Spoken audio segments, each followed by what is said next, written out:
What's going on, guys? Welcome back to Reverse 1999. In today's video, we are going to cover the brand new 6-star Arcanist Black Dwarf and which teams you should put her in, which characters synergize perfectly with this character, and whether or not you should invest on this character. But before I get started on the video, make sure you guys comment, like, and subscribe, and also turn on post notification bells so that you guys can always stay tuned as I post new videos. I really appreciate it. And if you guys are new here on the channel, I have a Discord server, so if you guys are interested, you can join the server by going to my channel description. You see the server link there, and I also post a server link in the comment section down below. But anyways, let's not waste any time. Let's hop right into the video. So I was able to bring my Black Dwarf up to Insight level 2. For Insight level 3, I'm still working on that. I still need the resources in order for me to level her up to Insight level 3, but overall this character is really good. So I already talked about her kit on my skip or summon video. I already talked about it, but let's go over her kit one more time. So when we look at her arcane skills, the first arcane skill we should cover is Enchanted Strike. So Enchanted Strike, one target attack deals 180% mental damage. After active casting, gains 1 Saturn that grants penetration rate plus 6% each. Up to 4 planet can be carried. So she has a thing called planets. She's able to cast 3 planets. She can only cast up to 3 planets on the battlefield, which is max. If you don't have her at P1, she can only have she can only have 3 planets max on the battlefield. For that's like the maximum amount of planets she can have. But if you got her to P1, she can go up to 4. So that's why my arcane skill says up to 4 planets, because I was able to get her to P1. So if you don't have her at P1, it's going to say 3. So that's pretty much her Enchanted Strike skill. And when we look at her next arcane skill, it's pretty much the same thing, but the difference is that for this arcane skill, she gains leech rate plus 6% each. So the fact that she's able to carry up to 4 planets, because I have her at P1, the fact that she can carry up to 4 planets, she can get around like 24% leech rate, because she can get up to 4 planets, which means 4 stacks max. So that's pretty much how her arcane skills work and how her planets work. So that is Saturn and Mars. And for full moon, you can only cast full moon when you use her ultimate, and it says one target attack after removing all planet deals 600% mental damage and gains 2 full moon that grant incantation might plus 6% each. So she basically gets an additional skill damage when you cast her ultimate, and she's basically going to cast full moon when she does her ultimate. And of course it says up to 4 planets can be carried. So her kit is complex, but it's pretty simple.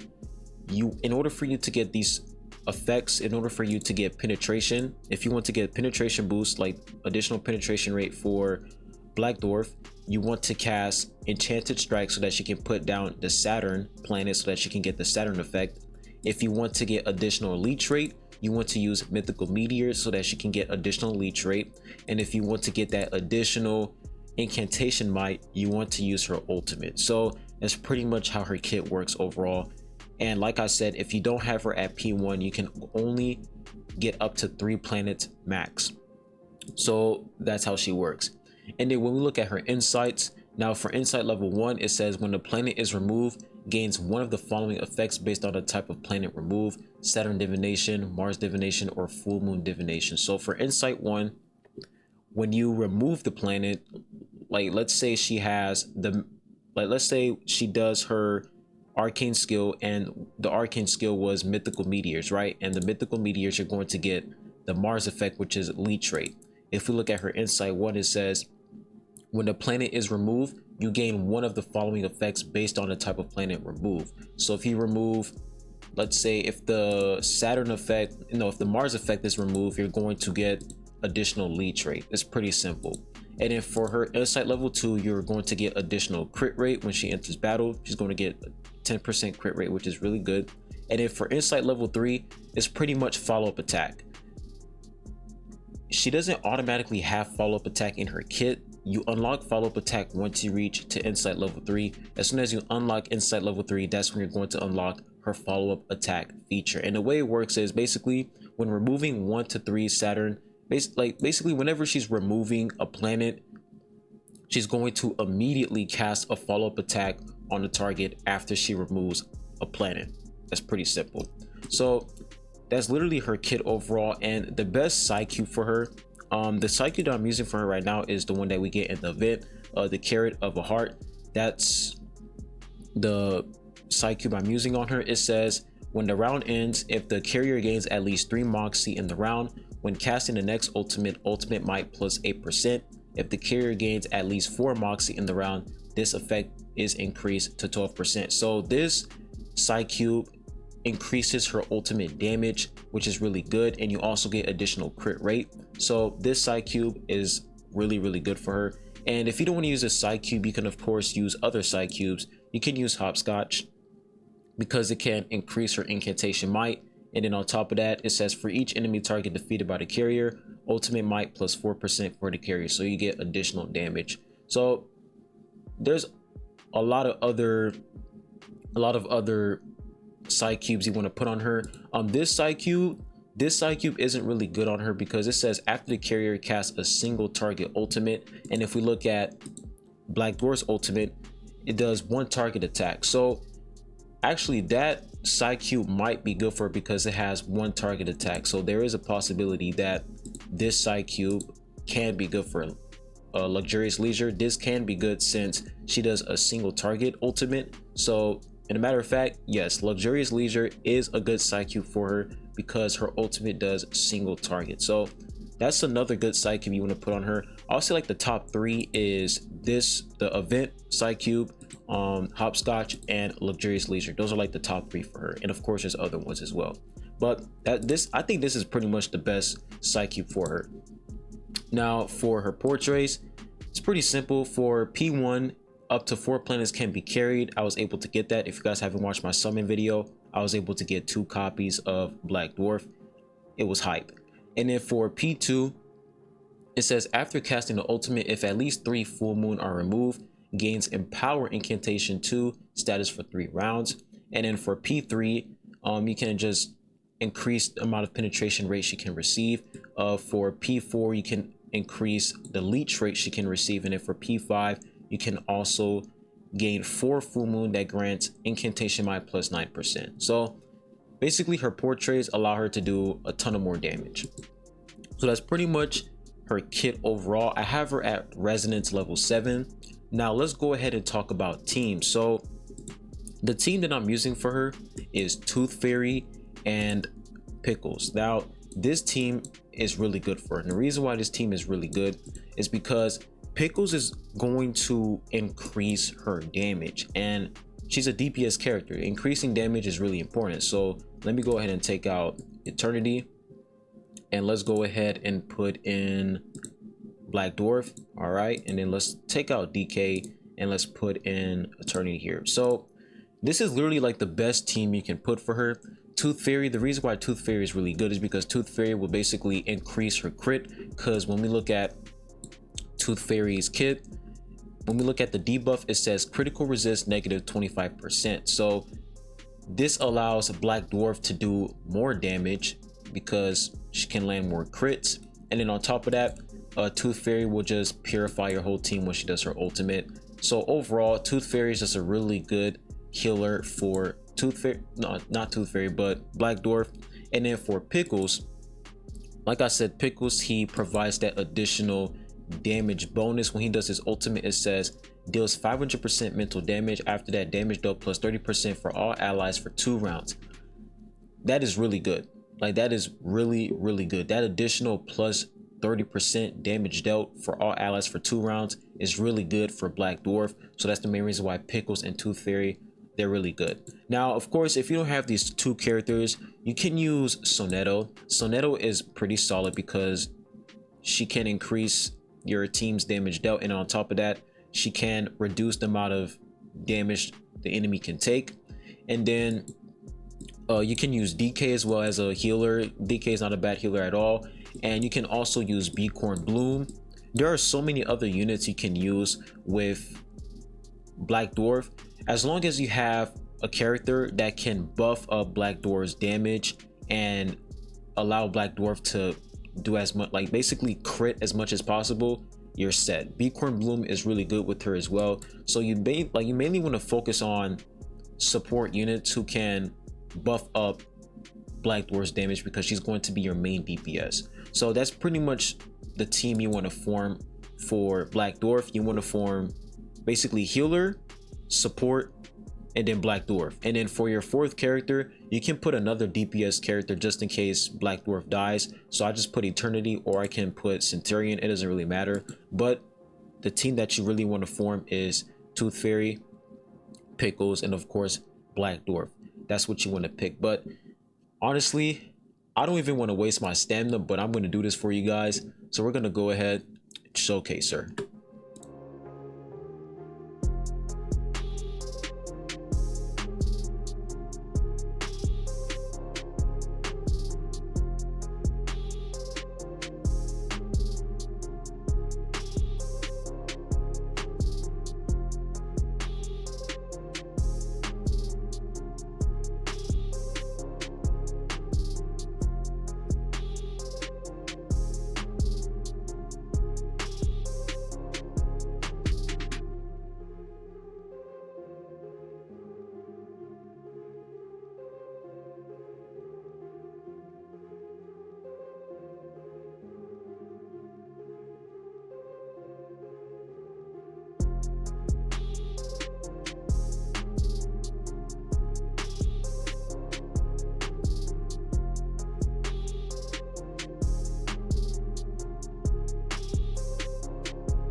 So as you guys can see, she's pretty good overall. Now, of course, she didn't do, you know, crazy damage because she's only insight level 2.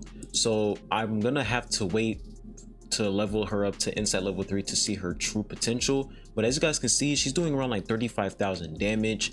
She took around 6,527 damage, and she's pretty good, man. Like the fact that this is just insight level 2, level 50, and we haven't even unlocked her follow-up attack feature yet, this character is really, really good. So that's basically the team that you want to use for her. Now, you guys already know the biggest question, which is whether or not you should invest in this character. So here's the thing. A lot of people are asking, well, if I have an Eternity, should I summon for Black Dwarf? Now, here's the thing. Eternity is a great character. She is really good. So if you have an Eternity who's insight level 3, level 60, you have her Psy Cube, like you basically have your Eternity build, right?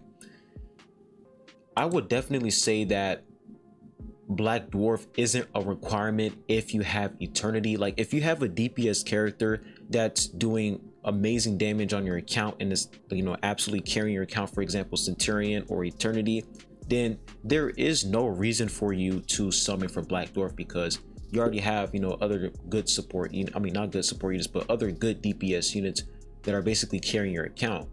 But if you don't have Eternity, and if you don't have Centurion, if you don't have a DPS unit that is carrying your account, Black Dwarf is definitely a character you want to go for, because as of to right now, she is way better than Eternity for sure. Eternity, when it comes to survivability, Eternity is good, but at the same time, when we look at Black Dwarf also has leech rate in her kit.